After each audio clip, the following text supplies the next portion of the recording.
Good evening, everyone. Myself, Nikita Gupta. Again, I am welcoming you in on my channel, Nikita Gupta Science Bioweapon. In my videos, I will teach you science subject for class 10th. This is day 3. That means this is my third lecture. And today lecture we are going with the topic digestion in living being. If you have seen my video earlier, you have seen two topics we have already covered. Very first topic is photosynthesis in plant. The second topic is nutrition in living being or living world. How we can classify it. So this is day 3rd and today we are going to start with the topic digestion in living being. बच्चों, बहुत छोटी सी एक story है, वो मैं आपके साथ share करना चाहूँगी। सबने सुना होगा कई बार कुछ लोगों को अंदर से एक एहसास होता है कि वो जीवन में कुछ हासिल नहीं कर पाएंगे। जब वो एहसास होता है तो फिर आपके साथ दो ही चीज़ें हो सकती हैं, या तो वो लोग पूरी तरीके से हार मान जाते हैं और या तो वो लोग फिर से दृढ़ निश्चय करते हैं कि वो उठ के खड़े होंगे और कुछ बन के दिखाएंगे। और यकीन मानिएगा, आप उठा करके पिछले जिस भी पर्सन को आप सक्सेसफुल मानते हो, आप अपनी लाइफ का ले लो, ठीक है। आप जिस भी इंसान को मानते हो कि वो बहुत सक्सेसफुल था, चाहे वो आपके पैट्रियोटिक यानी कोई हीरो हो, चाहे आज के डेट में कोई भी एक्टर हो, चाहे वो स्पोर्ट पर्सन हो, चाहे वो बिजनेसमैन हो, कोई भी इंसान हो, XYZ कोई भी इंसान, सबकी लाइफ में आपको सेम चीज़ें मिलेंगी कि एक टाइम पे उन्हें भी ऐसा फील हुआ कि वो कुछ नहीं कर सकते, लेकिन फिर वो उठे, फिर उन्होंने मेहनत करने स्टार्ट की और आज वो कहाँ पे हैं कि वो आपके रोल मॉडल बन चुके हैं। सेम उसी तरीके से अगर आपको भी ऐसा लगता है कि मेरे से कुछ नहीं हो पा रहा, मेरे से कुछ भी नहीं हो पा रहा है, कि अब मैं कुछ कर ही नहीं सकता हूँ, तो यकीन मानिए कि आपके पास अभी बहुत टाइम है। यू हैव होल 3 मंथ, आपके पास पूरे 3 महीने हैं। आप इन 3 महीनों में बहुत कुछ कर सकते हैं। चलिए स्टार्ट करते हैं। होप कि मैंने आप लोगों को मोटिवेट किया होगा। If you understand and if you really learn from my video, do like and comment. आपको कोई स्पेसिफिक टॉपिक अगर नहीं समझ में आता है तो प्लीज़ आप टॉपिक्स को भी कमेंट कीजिए। I will try to make videos on that topic also. If you have any questions, you can write down in comment section. I will try to give answer in comment section or throughout my videos. So student, let's start with the today topic, which is digestion in living being. हम ये तो समझ चुके हैं कि जितने भी living being है सभी को एनर्जी की रिक्वायरमेंट होती है अपने आप के अंदर को चलाते रहने के लिए या लाइफ प्रोसेस को कंटिन्यू करने के लिए। लेकिन क्वेश्चन ये है कि वो जो एनर्जी उन तक पहुंच रही है फूड के थ्रू, वो कैसे पहुंची। Because we know that living being में अगर हम एग्जाम्पल लेके चलते हैं ह्यूमन बीइंग्स का, या फिर हम एग्जाम्पल लेते हैं एनिमल्स को लेकर के, तो we are holozoic in nature. We are holozoic in nature. Remember this thing, अगर आपको याद हो तो ये हेट्रोट्रॉफिक का टाइप है, तो ये हम लोग होलोजोइक है। इसका मतलब क्या है? That means we are taking food इन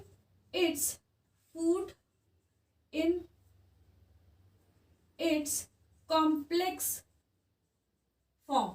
यानी जो भी खाना हम खाते हैं वो किस स्टेज में प्रेजेंट होता है? वो कॉम्प्लेक्स फॉर्म में प्रेजेंट होता है। तो इसका क्या मतलब है? इसका मतलब ये है कि our body need some system जिसके थ्रू हमारा ये जो कॉम्प्लेक्स फॉर्म ऑफ फूड है हम उसको कन्वर्ट कर सके सिंपल फॉर्म में। और जब हम सिंपल फॉर्म में उसे कन्वर्ट करते हैं तब जाकर के हमारी बॉडी उससे एनर्जी ले पाती है। बहुत छोटी सी चीज़ है, आपने खाना कोई भी खाया हो, उस फूड में कार्बोहाइड्रेट प्रेजेंट होगा। एज वी नो, कार्बोहाइड्रेट कहीं ना कहीं शुगर से बनता है। शुगर का फॉर्मूला सबको पता है C6H12O6। ये शुगर के मॉलिक्यूल आपस में कंबाइन करते हैं और कार्बोहाइड्रेट का मॉलिक्यूल बनाते हैं। पर दिक्कत यह है कि ये कार्बोहाइड्रेट जब हमारी सेल्स तक पहुंचता है, तो हमारी सेल कार्बोहाइड्रेट को डाइजेस्ट नहीं कर सकती। उसके लिए हमें जरूरत पड़ती है कि हम उस कार्बोहाइड्रेट को वापस से ब्रेक डाउन करें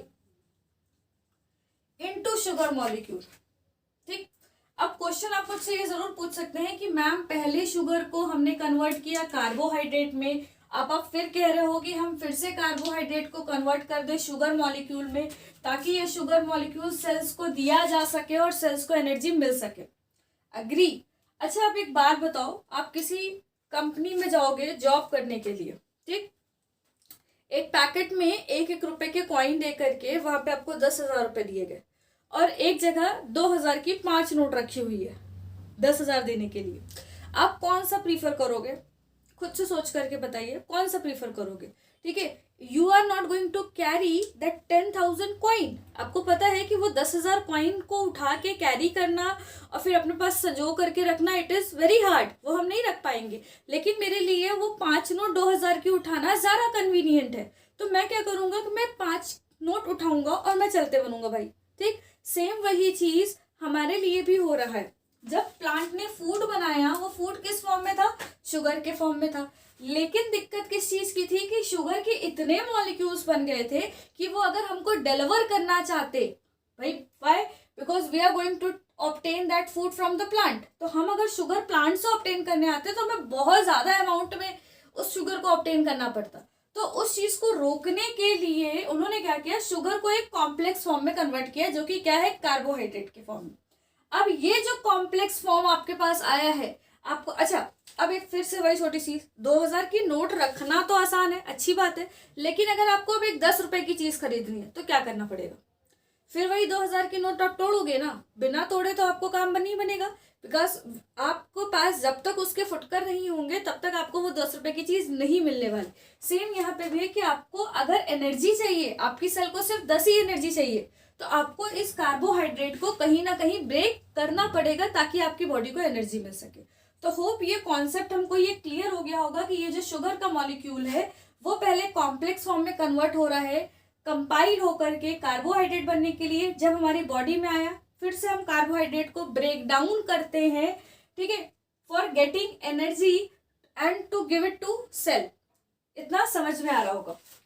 चलिए आगे चलते हैं इसके, ताकि हम लोग आगे के प्रोसेस को कंटिन्यू कर सके। तो सबसे इंपॉर्टेंट चीज ये है कि ये ब्रेक डाउन जो हुई कॉम्प्लेक्स टू सिंपल की, ये जो ब्रेक डाउनिंग हुई कॉम्प्लेक्स टू सिंपल की, उसे बोला क्या जाए? तो यहां मैं एक छोटा सा चीज लिख रही हूं, to convert any complex organic food into simple organic food is known as digestion.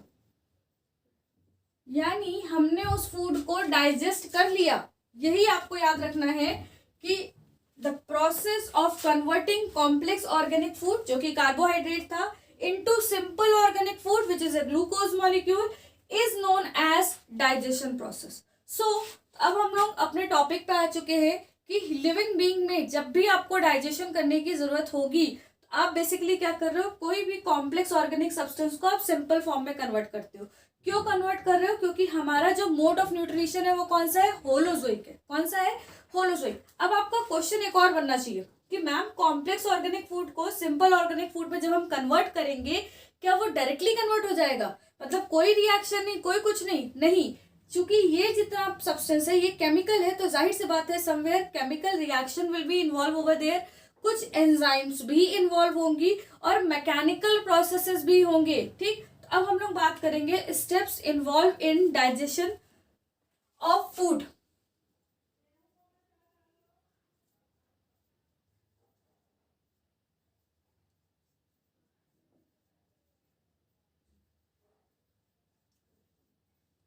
There are all total 5 steps. पहले हम लोग नाम पढ़ लेते हैं।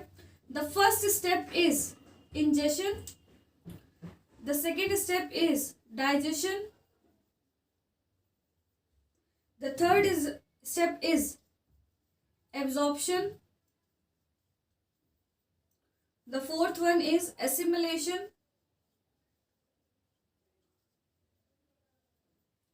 And the last one is egestion.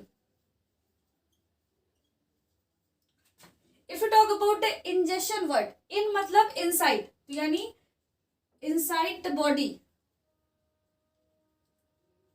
Process of taking food inside the body is known as ingestion. This is the very first step of digestion of food. कभी भी खाना डाइजेस्ट होता है किसी भी एनिमल में या किसी भी ह्यूमन बीइंग में, तो जो पहला स्टेप होगा वो होगा इंजेक्शन का, taking food inside the body. I am not taking the name of mouth and respective organ. I am only simply saying कि inside the body of organism अगर फूड पहुंच रहा है, that process is known as your injection process. In मतलब inside the body. ठीक है, कौन पहुंच रहा है? फूड पहुंच रहा है. ठीक है, now next thing, digestion. Again that same process, breakdown of complex organic food into simple organic food. फिर मैं यहाँ पे लिख रही हूँ breakdown of complex substance into simple or simpler form by the action of, एक नया वर्ड हम ऐड कर रहे हैं, एंजाइम्स. तो डाइजेशन क्या है? Break down of complex substance into simpler form by the action of enzymes. अब एंजाइम्स क्या होंगे ये याद रखना है कि they are the biocatalyst. They are the biocatalyst. अब कैटलिस्ट क्या चीज होती है, बायो क्या चीज होती है? मैम नए नए वर्ड आप लगाते जा रहे हो. बायो मतलब लिविंग बीइंग, कैटलिस्ट का मतलब पहले मैं समझाती हूँ. एक छोटी फिर से कहानी ये है कि आपके घरों में सबके पास पंखे होंगे, ठीक है, या एसीज होंगे. भाई कुछ लोगों के घर में एसीज भी होते हैं. तो अगर पंखे हैं और एसीज दोनों हैं, हम उनकी स्पीड को कंट्रोल करते हैं. ठीक, अगर हम पंखों को कंट्रोल करते हैं तो हम कैसे कंट्रोल करते हैं? रेगुलेटर के थ्रू. अगर हम एसीज को कंट्रोल करते हैं तो हम कैसे करते हैं? Bye the help of remotes only. तो हमने ये जो रेगुलेशन का प्रोसेस किया, हम चाहते हैं अगर तो हम पंखे को 5 पे चलाते हैं, हम चाहते हैं तो हम एसी का टेम्परेचर डाउन कर देते हैं.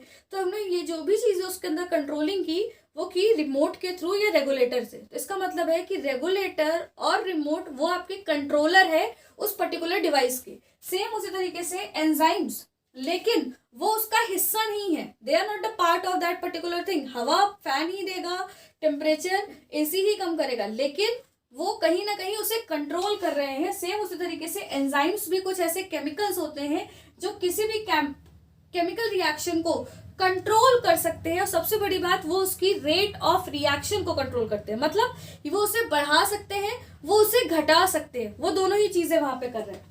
फिर coming on the next part is your absorption. मेरे ख्याल से डाइजेशन समझ में आया होगा.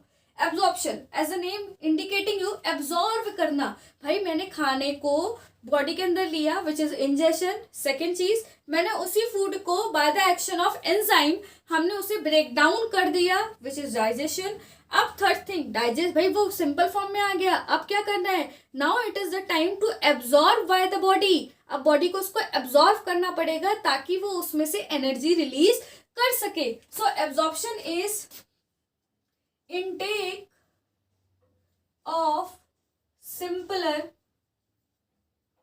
form of organic matter by the body.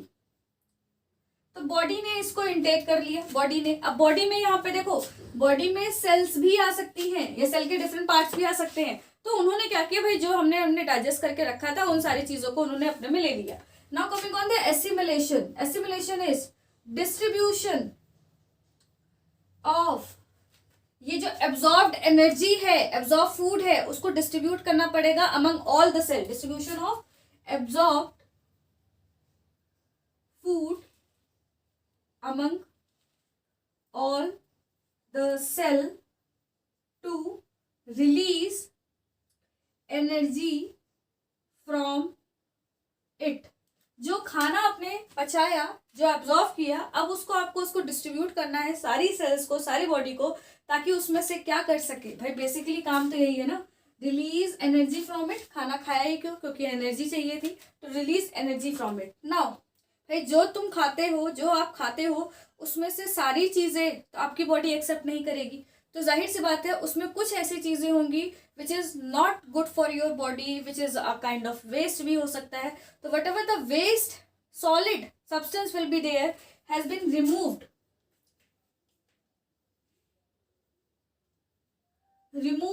from the body is solid waste.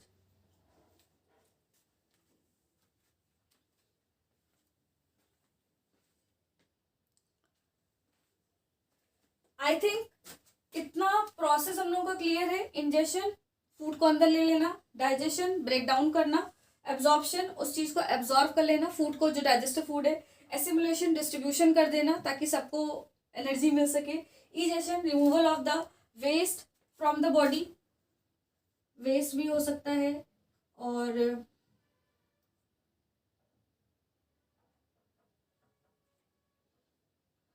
Waste भी हो सकता है, सॉलिड रेसिड्यू भी हो सकता है, जो भी चीज है, तो उस तरह की चीजों को रिमूव करना। अब नेक्स्ट पार्ट में we will continue with the, because अगर हम लोग बात करें सिलेबस को लेकर के, तो we have two organism as a example. The first one is amoeba and the second one is human being. तो इन माई नेक्स्ट वीडियो इसमें मैं थोड़ा सा अमीबा को भी डिस्क्राइब करना पसंद करूंगी, ताकि हम लोग नेक्स्ट वीडियो पूरी तरीके से ह्यूमन डाइजेशन के ऊपर में बना सकें।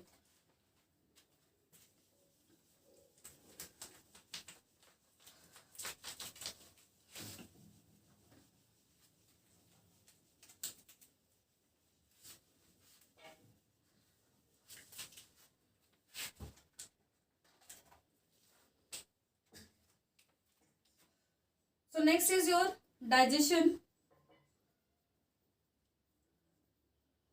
in amoeba. As we know, amoeba is a unicellular protozoan and eukaryote. It is having a complete cell. लेकिन जाहिर सी बात है, चूंकि यूनिसेलर ऑर्गेनिज्म है, तो बहुत ज़्यादा डिफ्रेंशिएशन आपको वहाँ पे देखने को नहीं मिलेगा। और सबसे बड़ी चीज़ है, it has no shape of its body. अगर हम लोगों ने अमीबा देखा है तो अमीबा की बॉडी, सबसे अच्छी बात तो यही होती है कि आप उसको किसी भी तरीके से ड्रॉ कर सकते हो। तो this is my amoeba. Inside the amoeba we can draw nucleus. This is a dark colour nucleus we have. This is pseudopodia. Inside this amoeba, this is cytoplasmic content, cytoplasm. Okay. Whenever this amoeba found any food particle, कोई भी food particle उसे अगर दिखता है, तो step number 1 क्या था? Ingestion, taking food inside the body. तो अब by the help of these pseudopodia, इन सूडोपोडियाज को वो धीरे धीरे इन फूड पार्टिकल्स के पास लेके आती है इन दिस वे, और it will engulf inside the body from the body surface only. That food particle will be engulf inside the body. यहाँ पे देखिए फूड आपका अंदर चला गया। तो this is the first process of ingestion, taking food inside the body through the body surface, through the body surface. याद रखिएगा that amoeba is taking inside the food by the help of body surface. तो body surface से food अब अंदर आ चुका है। तो diagram पे थोड़ा सा करेक्शन करते हैं हम लोग, और बॉडी के अंदर फूड को ले जाते हैं। तो we can do what, as we can say कि now this is the food, this food particle is present over there. अब ये जो फूड पार्टिकल है, इसके चारों तरफ इस तरह के कुछ कॉन्ट्रैक्टाइल वक्यूल्स बोल सकते हो या कुछ भी, ठीक है, वो प्रेजेंट है। And they are started releasing digestive enzymes, ठीक है, they have started releasing digestive enzymes because by the action of this digestive enzyme, this is second word which you have to learn, digestive enzymes, this particular particle of complex food जो कि बाहर से आया है, it will start breakdowning or breaking into smaller particles, वो छोटे छोटे particles में अपना कन्वर्ट होना स्टार्ट हो जाएगा. तो now the second step is also completed which is digestion by the action of digestive enzyme. What we can do now the third part. चूंकि पार्टिकल्स बदल चुके हैं छोटे छोटे सिंपल सब्सटेंस में, now this is ready to absorb by the body. अब this will be move different parts and this is known as the absorption by the body. So यहाँ पे एब्जॉर्प्शन का हम लोग प्रोसेस दिखा रहे हैं. फूड पार्टिकल्स अलग अलग लोकेशंस पे जा रहे हैं. And assimilation also in this same process there will be absorption and assimilation also. And the last one, after assimilation, whatever the substance has been not digested properly, अब जो भी food digest नहीं हुआ, ये तो न्यूक्लियस था, ठीक है, जो भी फूड डाइजेस्ट नहीं हुआ that will come near the surface of body. ठीक, इसमें ये पार्टिकल्स वहां पे प्रेजेंट होंगे जो कि डाइजेस्ट नहीं हो पा रहे थे बॉडी के through, and they will be egest out from the body surface and this is known as the egestion. As you can see in case of amoeba, चाहे वो इंजेशन का प्रोसेस हो और चाहे वो इजेशन का प्रोसेस हो, दोनों ही प्रोसेस बॉडी सरफेस के थ्रू हुआ. डाइजेस्टिव एंजाइम्स यहाँ पे भी रिलीज हो रही है क्योंकि बिना डाइजेस्टिव एंजाइम के फूड डाइजेस्ट नहीं हो सकता. एब्जॉर्प्शन एसिमिलेशन एक साथ हो गया बिकॉज दिस इज फूड को एब्जॉर्ब करना और उसे डिस्ट्रीब्यूट कर देना. चूंकि यूनिसेलुलर है तो बड़े आसानी से प्रोसेस हो पाया. And next thing, after assimilation they have found कि कुछ ऐसे सब्सटेंस भी थे जो कि डाइजेस्ट नहीं हो पाए, तो they are the wastage and they has been egest out from the body through again body surface. I hope कि इतना आप लोगों को समझ में आया हो, क्योंकि in my another video we will continue with the digestion in human being. If you understand this thing, do like and comment on my video. And इसके 2 क्वेश्चन मैं बता दूं सीबीएसई आपसे कैसे क्वेश्चन पूछ सकती है. पहला क्वेश्चन, कौन से 5 स्टेप्स होते हैं, तो मेरे ख्याल से वो तो नो डाउट अब आप लोगों का बहुत अच्छे से क्लियर है. अमीबा के डायग्राम बना करके वो आपसे स्टेप पूछ सकते हैं. तो आप ये याद रखिएगा कि आपको क्या दिखाना है. अगर एरो अंदर की तरफ आ रहा है यानी वो इंजेक्शन का प्रोसेस हो रहा है. अगर एरो बाहर की तरफ जा रहा है वो इजेशन का प्रोसेस हो रहा है. अगर अंदर अमीबा की बॉडी के अंदर ही किसी तरीके का कोई एरो वगैरह दिखाया जा रहा है तो वहां पे आपको बताना है कि there is a process of digestion is taking place. और मेरे ख्याल से बाकी कोई बहुत बड़ा इसमें दिक्कत नहीं आना चाहिए. डाइजेशन की सिंपल डेफिनेशन आप लोग ऑलरेडी पढ़ चुके हो. To convert complex food into simpler form by the action of digestive enzyme is known as digestion. अगर कुछ नहीं समझ में आया हो फिर से पूछिएगा, मैं फिर से कह रही है. एंड इफ यू, ठीक है, गो थ्रू दिस वीडियो और इसके पहले के भी वीडियोस को आप जा सकते हो. Thank you.